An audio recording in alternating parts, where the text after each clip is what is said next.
Hi hello friends, എല്ലാ കൂട്ടുകാർക്കും ചെമ്പനീർ പൂവിൻ്റെ പുതിയൊരു റിവ്യൂയിലേക്ക് സ്വാഗതം. അങ്ങനെ നമ്മുടെ ചെമ്പനീർ പൂവിൽ അവർ പരസ്പരം അടികൂടുന്ന ഒരു കാഴ്ച കണ്ട് ചന്ദ്രമതി ഭയങ്കരമായി സന്തോഷിക്കുകയാണ്.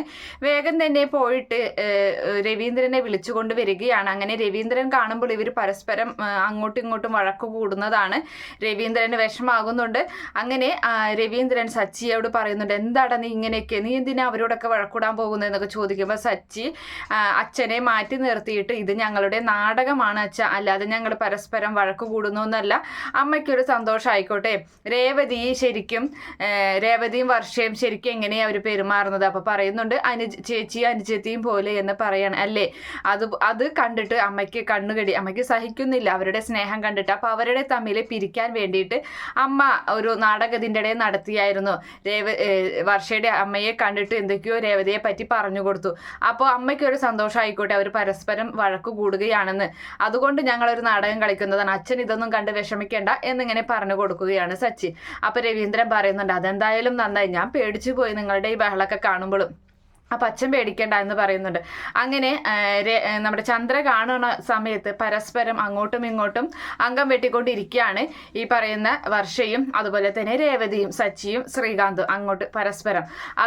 അതിന് ശേഷമാണെങ്കിൽ നമ്മുടെ സച്ചി ആണെങ്കിൽ ഇങ്ങനെ കാറിൽ ഒരു വാടക കിട്ടി അങ്ങനെ പോയിക്കൊണ്ടിരിക്കുകയാണ്. അപ്പോൾ കല്യാണച്ചക്കനാണ് പോകുന്നത് വണ്ടിയിൽ. അപ്പോൾ വേഗം മുഹൂർത്തത്തിന് മുന്നേ തന്നെ എത്തണമെന്ന് പറയുകയാണ്.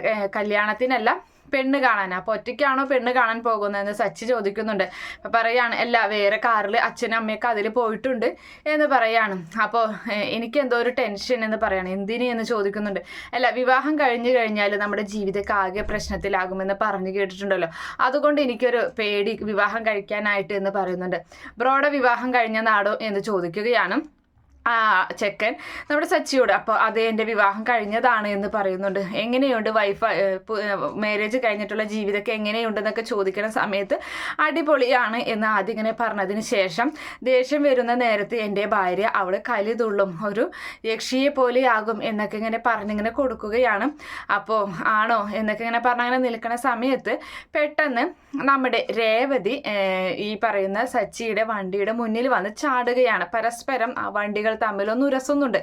അപ്പോൾ സച്ചി കാറിൽ നിന്ന് ഇറങ്ങുകയാണ്. അപ്പോൾ അയ്യോ ചേട്ടാ വണ്ടി മുട്ടിയല്ലോ, ഇപ്പം വരാൻ മോനെ എന്നും പറഞ്ഞ് സച്ചി അതിൽ നിന്ന് ഇറങ്ങുന്നുണ്ട്. അതുപോലെ തന്നെ രേവതി ആ 2 വീലറിൽ ഇരിക്കുക തന്നെയാണ്, ഇറങ്ങുന്നില്ല. അപ്പോൾ ആ സമയത്ത് എഴി പെണ്ണെ, നീ എവിടെ നോക്കിയിട്ടാണ് ഈ വണ്ടി ഓടിക്കുന്നത്, എൻ്റെ കാറിൽ കണ്ട സ്ക്രാച്ച് വീണത് കണ്ട എന്ന് പറയുന്നുണ്ട്. അപ്പോൾ രേവതി പറയാണ്, നിങ്ങൾ എവിടെ നോക്കിയിട്ട് ആ വണ്ടി ഓടിക്കുന്നത്, നിങ്ങളുടെ വണ്ടിയിൽ എൻ്റെ ഹോണില്ലേ എന്ന് ചോദിക്കാണ്. എൻ്റെ വണ്ടിയും ദേ സ്ക്രാച്ചായി എന്ന് പറയുന്നുണ്ട്. അപ്പോൾ ആ സമയത്ത് അതെ, ഇതെൻ്റെ ഭാര്യ കഷ്ടപ്പെട്ട് എനിക്ക് വാങ്ങിത്തന്ന കാറാണ് എന്ന് സച്ചി പറയുമ്പോൾ, അതെ നിങ്ങളുടെ ഭാര്യ വാങ്ങിത്തന്നെങ്കിൽ ഇതെൻ്റെ ഭർത്താവ് എനിക്ക് കഷ്ടപ്പെട്ട് വാങ്ങിത്തന്ന 2 വീലറാണ് ഞാനീ കൊണ്ട് നടക്കുന്നത്. അതുകൊണ്ട് നിങ്ങൾ എനിക്ക് മര്യാദയ്ക്ക് വണ്ടി ഓടിക്കാണ്ട് നിങ്ങൾ വന്ന് വലിയ വയലാക്കി എടുക്കുകയാണെന്നൊക്കെ പറഞ്ഞ് അങ്ങനെ അവർ ഭാര്യയാണ് ഭർത്താവാണെന്നുള്ളൊരു ഇതുപോലും വക വയ്ക്കാതെ അവർ പരസ്പരം തല്ലുകൂടിക്കൊണ്ടിരിക്കുകയാണ്. അപ്പോൾ ആ സമയത്ത് അവിടെ ഒരു പോലീസ് വരുന്നുണ്ട്. എന്താ ഇവിടെ പ്രശ്നമെന്ന് ചോദിക്കുകയാണ്. അപ്പോൾ ആ സമയത്ത് ഇത് സാറെ നോക്കി, എൻ്റെ വണ്ടിയിൽ സ്ക്രാച്ച് വീണു. അപ്പോൾ രേവതിയുടെ ഭാഗത്താണ് ആ പോലീസ് നിൽക്കുന്നത്. എടാ നീ വലിയ വർത്താനം പറയാതെ ആ കുട്ടിക്ക് നഷ്ടപരിഹാരം കൊടുത്തേടാ എന്ന് പറയുന്നുണ്ട്. അപ്പോൾ രേവതി ചോദിക്കണം, എന്തിനാ എടാന്നൊക്കെ വിളിക്കുന്നത് അദ്ദേഹത്തെ എന്ന് ചോദിക്കണം. അപ്പോൾ ഞാൻ അതിന് കുട്ടിയുടെ സൈഡല്ലേ പറഞ്ഞത്, കുട്ടി എന്തിനാ എന്നോട് ചൂടാവണമെന്ന് ചോദിക്കും. അതെ ഇതെൻ്റെ ഭർത്താവാണ് എന്ന് പറയുന്നുണ്ട്. അപ്പോൾ സച്ചി പറയണം, അതെ ഇതെൻ്റെ ഭാര്യയാണ് എന്ന് പറയുമ്പോൾ, അത് ശരി ഭാര്യയും ഭർത്താവ് വഴക്ക് റോട്ടിലാണോ, നിങ്ങൾക്ക് വീട്ടിലൊന്നും സ്ഥലമില്ലേ എന്ന് ചോദിക്കുകയാണ്. സാറ് പോയിക്കോ, ഞങ്ങൾ എന്തായാലും ഇതിപ്പോൾ ഇവിടുന്ന് എടുത്തുകൊണ്ട് പോകുമെന്ന് പറയാണ്. അപ്പോൾ ആ കാറിലുണ്ടായിരുന്ന ആ പയ്യനുണ്ടല്ലോ, ആ ചെക്കൻ അന്തം വിട്ടു പോവുകയാണ്. ഭാര്യയോ എന്ന് ചോദിക്കുകയാണ്. അപ്പോൾ അതേടാ എന്ന് പറയുന്നത്, ഇതാണോ നേരത്തെ പറഞ്ഞ പേ പിടിച്ച പോലെ ഭദ്രകാളിക്ക് പോലെ തുള്ളണം എന്ന് പറഞ്ഞത് ഈ സ്ത്രീയാണില്ലേ എന്നിങ്ങനെ ചോദിക്കുന്നുണ്ട്. അപ്പോൾ രേവതിക്ക് ദേഷ്യം വരാണ്. രേവതിയാണെങ്കിൽ ദേഷ്യത്തോടു കൂടി വണ്ടി എടുത്ത് അവിടെ നിന്ന് പോവുകയാണ്. അപ്പോൾ രേവതി എന്ന് വിളിക്കുന്നുണ്ട് നമ്മുടെ സച്ചി. എവിടെ രേവതി തിരിഞ്ഞു നോക്കാതെ വണ്ടിയും എടുത്ത് പോവുകയാണ്. അപ്പോൾ എന്തായാലും വീട്ടിലോട്ട് എത്തിക്കഴിഞ്ഞാൽ തീരുമാനമാകുമെന്ന് ഉറപ്പായി സച്ചിക്ക്. എന്തായാലും സച്ചി ആ ചെക്കനെയും കൊണ്ട് അവിടെ നിന്ന് പോവുകയാണ്. അങ്ങനെ ആ സമയത്താണെങ്കിൽ നമ്മുടെ ശ്രുതിയെ കാണിക്കുന്നുണ്ട്. അപ്പോൾ ശ്രുതിയുടെ അമ്മയ്ക്ക് വയ്യാതെ ഹോസ്പിറ്റലിലാണല്ലോ. അപ്പോൾ അവൾ പിറ്റേ ദിവസവും അവിടേക്ക് വന്നിരിക്കുകയാണ്, അത് രാവിലെ തന്നെ. അപ്പോൾ ആണെങ്കിൽ നമ്മുടെ ശ്രുതി അവൻ കടയിൽ അങ്ങനെ ഇരിക്കുകയാണ്. ശ്രുതി ഇങ്ങനെ ചിന്തിക്കുന്നുണ്ട്, എന്താ ഇന്ന് ശ്രുതി വരാഞ്ഞത് ഈ നേരമായിട്ടും എന്നിങ്ങനെ ചിന്തിക്കുകയാണ്.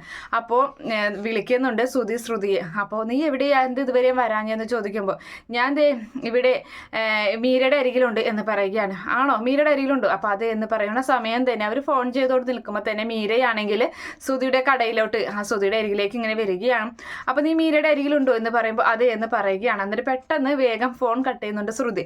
അപ്പോൾ ശ്രുതി വേഗം തൻ്റെ ഫോൺ എടുത്ത് മീരയെ വിളിക്കുകയാണ്. എടി, ഞാൻ നിൻ്റെ കൂടെ ഉണ്ടെന്നാണ് പറഞ്ഞിട്ടുള്ളത്, അതുകൊണ്ട് തന്നെ നിന്നോട് വിളിച്ചു ചോദിച്ചാൽ നിൻ്റെ കൂടെ ഞാനുണ്ടെന്ന് നീ പറഞ്ഞേക്കണം ശ്രുതി വിളിക്കുകയാണെങ്കിൽ എന്ന് പറയുന്ന സമയത്ത് മീര പറയാണ്, എടി പണിവാളി, ഞാൻ നിൻ്റെ കടയിലാണുള്ളത്, ശ്രുതി തന്നെ നോക്കി നിൽക്കുകയാണെന്ന് പറയുമ്പോൾ നിന്നോട് ആരാടി അവിടേക്ക് പോകാൻ പറഞ്ഞത് എന്ന് ശ്രുതി മീരയോട് പറയുന്നുണ്ട്. നീ ഒരു കാര്യം ചെയ്യും, ഒന്നും നോക്കണ്ട, അവിടെ നിന്ന് വേഗം എസ്കേപ്പ് ആയിക്കോ എന്ന് പറയുകയാണ്.